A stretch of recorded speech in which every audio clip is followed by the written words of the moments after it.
Welcome back to the Brahmin Word, and we are continuing on with not just our walkthrough of Philippians or how we should think as believers, but specifically how we should think about the concept and the characteristic of humility.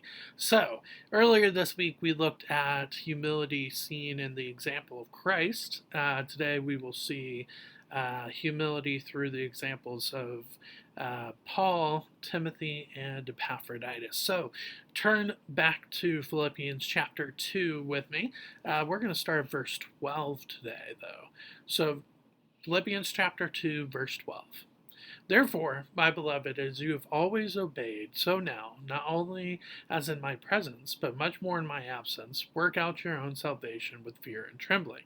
For it is God who works in you, both to will and to work for his good pleasure. So, first off, the phrase at the end of verse 12, work out your own salvation with fear and trembling, that idea is not work out for your own salvation. It's work out your own salvation. So, does this mean work for your own salvation or work out? Obviously, I mean the words say it's work out. So, but what are we trying to get at? Is it this idea that we live in a works-based faith, that in order to get to heaven we have to do a certain amount of things to get there? Or do we live in, as believers in Jesus, do we live in a faith that is based off of, is by grace through faith? However, then we show that we are believers based on the things that we do afterwards, and we strive to become more and more like Jesus. That idea that we strive to become more and more like Christ after Jesus saves us from our sin, that idea is called sanctification. So what does it mean to be sanctified? To be sanctified is to be set apart. And the only way that we can be sanctified is in order to be justified. And justified is basically, it's a legal term, but it's like justify and never sinned. And well, we'll never get to that point in our lives, but Jesus and his sacrifice allows us to be justified and thus be sanctified and then eventually be glorified. And glorified is the idea that once you and I either die on this earth or Jesus comes back and takes us home, that is our glorification, that we spend eternity with him in resurrection bodies, and there will be no more sadness, no more pain, no more death anymore. That is the glorification that is to come. So right now, as human beings, we're in this justification, sanctification era where once you become a believer of Jesus, now that you are justified.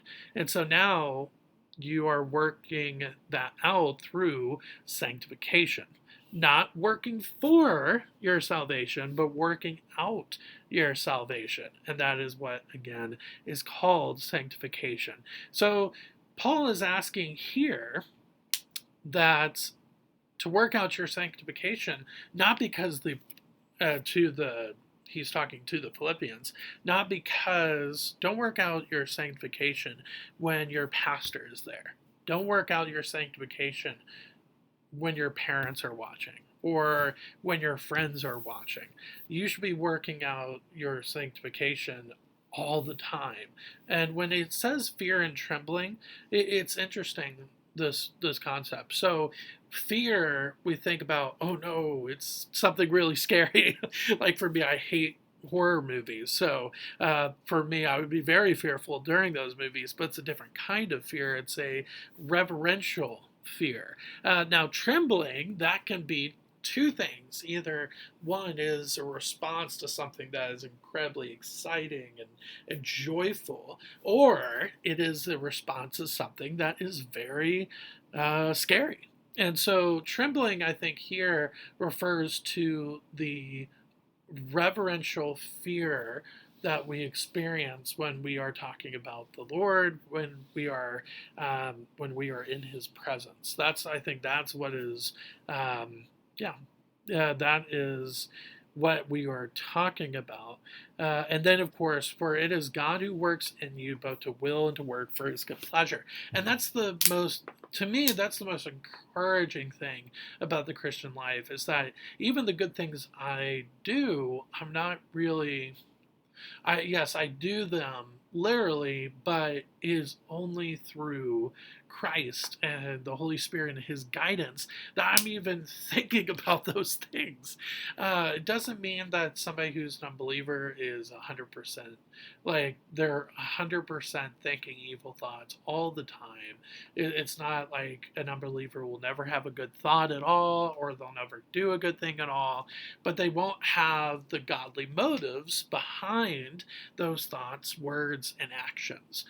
Whereas believers, we should have them. Now, that doesn't mean that every believer, when they do something, say something, or think something, that they have godly, godly, godly influence behind it. Many believers will do things, say things, and think things that are good, except they have personal selfish motives behind them.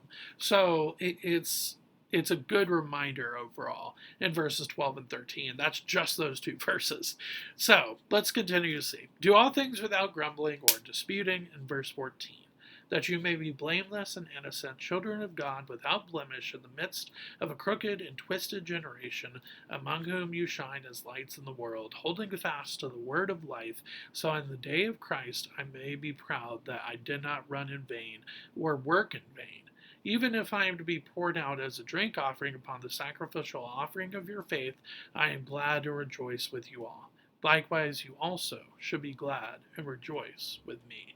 So here is the Apostle Paul's example of humility. Now, obviously, he can give a lot more examples, and we see that in his life, whether it is his willingness to be imprisoned, or to be beaten, or eventually to be martyred. All of those are definitely examples of humility. But here, he's talking about pouring himself out as a drink offering upon the sacrificial offering of your faith.